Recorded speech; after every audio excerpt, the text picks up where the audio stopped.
O meu convidado representa para muitos uma luta de gerações pela liberdade e soberania num país que conheceu tudo menos essa realidade ao longo das últimas 4 décadas. Ahmad Massoud, líder da Frente Nacional de Resistência do Afeganistão, obrigado por se juntar a nós na Euronews. O seu país passou por uma mudança sísmica. Depois de 20 anos de presença de tropas estrangeiras, o Afeganistão está agora novamente nas mãos dos talibãs.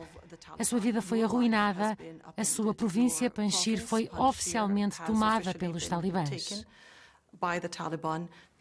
Lembra-se do dia 15 de agosto de 2021? O que estava a fazer naquele dia? Estava em Cabul. Fiquei lá até aos últimos momentos. Fiquei em Cabul, muitas pessoas ficaram com uma esperança. Apesar de tudo, esperávamos uma transição pacífica. Uma transição pacífica da República do Afeganistão. Lentamente, para uma situação de governo provisório que proporcionasse uma situação de paz e diálogo, e depois talvez outra eleição ou um novo governo que os talibãs pudessem fazer parte e assim por diante. Contudo, infelizmente, o colapso do governo, o erro de cálculo e a intenção dos talibãs de não resolver o problema do Afeganistão através da paz e do diálogo, perder tempo e de optar pelas armas, terminou nesta catástrofe. Soube que tentou negociar com os talibãs, tal como o seu pai fez no passado. E soube que lhe ofereceram uma posição no governo. Pode falar-nos sobre isso? Quando fui para o Vale Panjshir, uma coisa era muito clara. Os talibãs estavam a fazer publicidade e a dizer que o Sr. Ashraf Ghani não queria a paz. Mesmo a oposição do Sr. Ghani, da qual fazíamos parte, e eu não estava contente com a forma como ele governava e sabia que a sua forma de governar resultaria no colapso, o que aconteceu, pensei que talvez fosse culpa de Ghani o facto das negociações de paz não estarem a funcionar. Assim que surgiu a oportunidade de podermos representar o nosso próprio povo, iniciei o caminho para o diálogo, a negociação, em primeiro lugar. Neste sentido, fizemos alguns esforços. Antes de mais, pensei que, talvez porque os talibãs falavam da Sharia, do Islão, falavam de religião, que os estudiosos do Afeganistão poderiam ser bons embaixadores e mediadores, e pedi-lhes ajuda. Eles tentaram o seu melhor, mas infelizmente os talibãs não os ouviram. Depois pensei que talvez os estudiosos não fossem muito diplomáticos, não fossem muito eficazes e foi enviada uma delegação política. Sem resultado, eles recusaram. Depois pensei que talvez eu próprio o devesse fazer diretamente. Falei com pessoas diferentes dos talibãs para que pudesse encontrar uma forma de acabar com a violência e iniciar a paz. Com quem falou? Pode partilhar connosco? Falei com o Sr. Mutaki, falei com Shahabuddin Dalower, falei com o Sr. Riaz, falei com o Sr. Anas Haqqani, falei com o Sr. Khalil Haqqani. Penso que uma coisa que eu sei é que existem divisões dentro dos talibãs. Por vezes, quando falava com um dos lados, diziam não somos nós, é outro grupo. Falava com outro grupo e diziam a mesma coisa. Ou diziam não somos nós a lutar, é outro grupo. Infelizmente, essa hipocrisia esteve presente.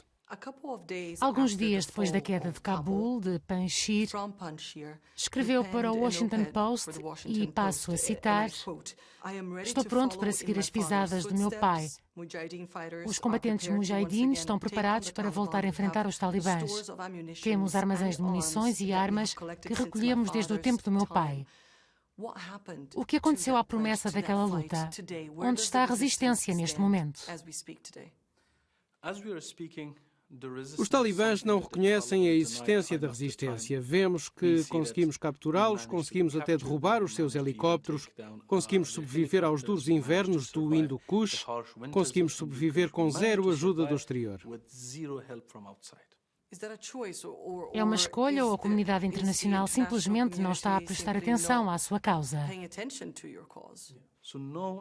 Nenhuma mente sã diria, não, nós não precisamos de nada. Claro que precisamos de apoio. E claro que precisamos de ajuda. Mas a questão é que ainda acredito firmemente que precisamos de vir, nós todos, como uma equipa coletiva, a comunidade internacional ao lado das elites afegãs que não estão satisfeitas com a situação atual, para encontrar verdadeiramente um caminho para o futuro Afeganistão. Então, basicamente, está à procura de uma solução afegã para o Afeganistão. Sem dúvida. Os Estados Unidos disseram que acabaram com a sua guerra interminável, mas que a guerra contra o terrorismo, está longe de terminar. Vimos o que está a acontecer na região.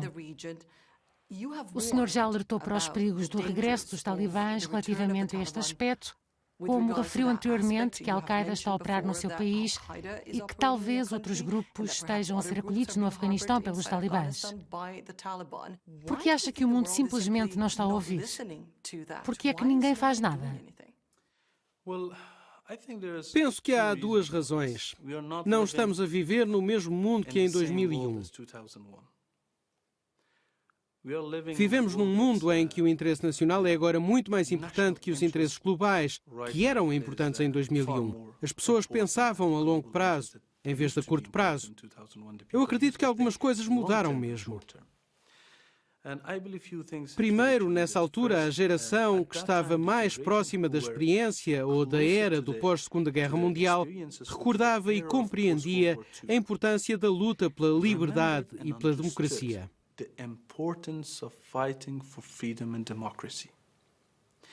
Não davam a liberdade, a democracia e o mundo moderno como garantidos. Sabiam o sangue que tinha sido derramado, o sangue que sacrificamos. Foi por isso que o mundo esteve ao nosso lado. Durante a invasão soviética, o mundo esteve com o Afeganistão na luta contra o terrorismo. Os últimos 20 anos, sobretudo as novas gerações, creio eu, e as novas fases, trouxeram uma pequena mudança, especialmente na Europa. Tomámos tudo por garantido, vida, democracia, liberdade, e esquecemos-nos do mal que todos nós, como humanidade, sacrificámos muito para derrotar. Portanto, isso é uma coisa, é a minha experiência pessoal vivendo na Europa há muitos anos. O segundo aspecto foram os últimos 20 anos de guerra no Afeganistão. O mundo aplicou todos os seus esforços nos últimos 20 anos para fazer algo, mas falhou. Agora pensam que não há esperança. No entanto, o Afeganistão ainda pode ser salvo, mas não por muito tempo. Como se salva o Afeganistão? O que tem que acontecer para salvar o seu país?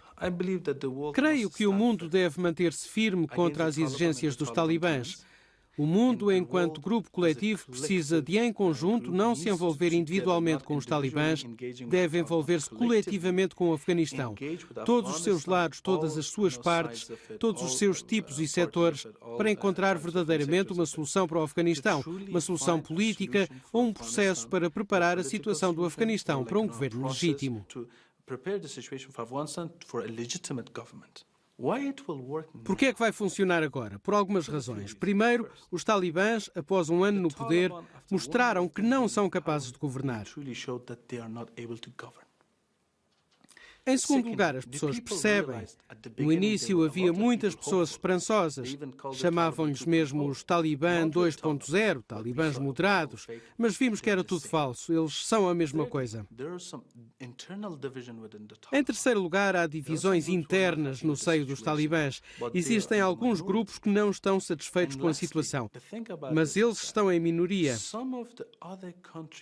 Por último, alguns dos outros países que eram contra a presença de forças internacionais americanas no Afeganistão e por essa razão apoiaram os talibãs não o fazem agora. Por conseguinte, esta é uma oportunidade que pode levar ao sucesso. Por que é que o meu pai, quando veio para a França em 2001, sugeriu fortemente o apoio ao governo afegão nessa altura e a luta contra o terrorismo sem a presença de forças internacionais? Porque ele sabia que a presença de forças internacionais no Afeganistão faria do Afeganistão uma espécie de campo de batalha para outros rivais.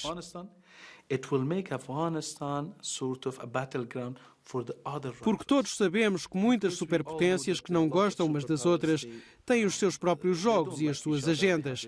Assim, quando estão presentes num país, o outro país fará tudo o que estiver ao seu alcance contra os seus inimigos para fazer algo contra ele. Agora não existe presença das forças internacionais no Afeganistão. Por isso, há oportunidade para um esforço conjunto e para criar o máximo de pressão.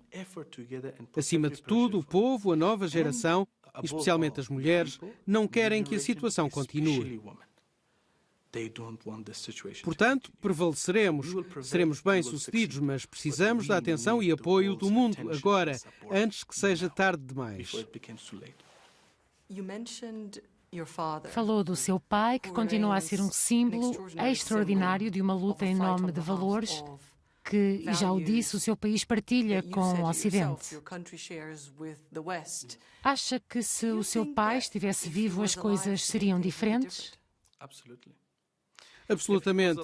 Se ele estivesse vivo, antes de mais, no seu tempo e com a sua capacidade, com tudo o que tinha, era um líder legítimo, era um gênio militar.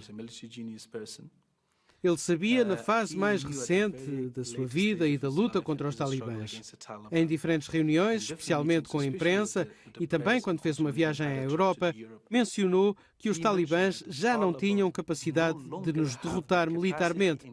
Ele sabia que militarmente não seria derrotado.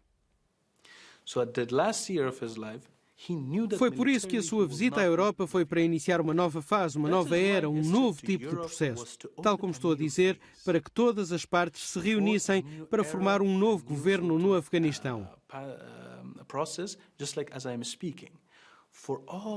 Ele não queria ir e capturar Cabul e estabelecer o seu próprio governo. Ele não foi depois disso. Resistiu, basicamente, até que toda a diáspora do Afeganistão estivesse pronta para se reunir e fazer parte de um processo de estabelecimento de um governo que todos pudessem aceitar e com o qual todos pudessem concordar.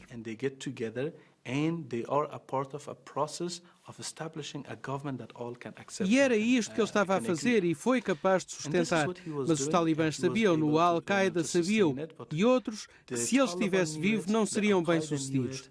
A Al-Qaeda sabia que se ele estivesse vivo nem sequer seriam capazes de prejudicar o Ocidente ou qualquer outro país. Assim eliminaram-no e depois atacaram as Torres Gêmeas. Se Ahmad Shah Massoud não tivesse sido eliminado e assassinado, a tragédia do 11 de setembro não teria acontecido e nós não estaríamos de todo nesta situação.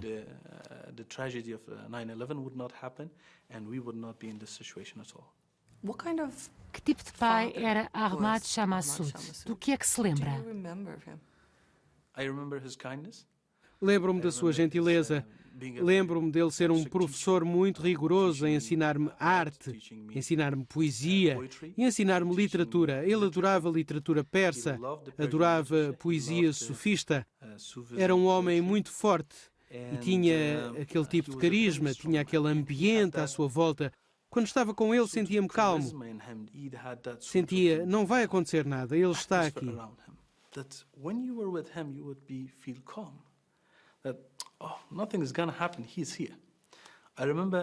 Lembro-me de tempos muito difíceis, quando Panjshir estava completamente rodeado por talibãs. Eles vieram e queriam capturar, e foi um momento muito difícil. As pessoas em Panjshir estavam felizes, estavam a sorrir, e eu perguntei porquê. Tinham uma expressão que significa, ele está aqui. Do género, ele está aqui, vai resolver isto. Se conseguiu derrotar os russos, certamente conseguirá aguentar toda esta pressão. Ele era assim, era um farol de esperança, um farol de amor, era muito amável e muito moderado. Tinha 12 anos quando perdeu o seu pai. Imagino que a sua família sofreu muito, a sua vida não tem nada a ver com a de um homem comum da sua idade. Por que é que ainda faz isto? Ainda vale a pena lutar?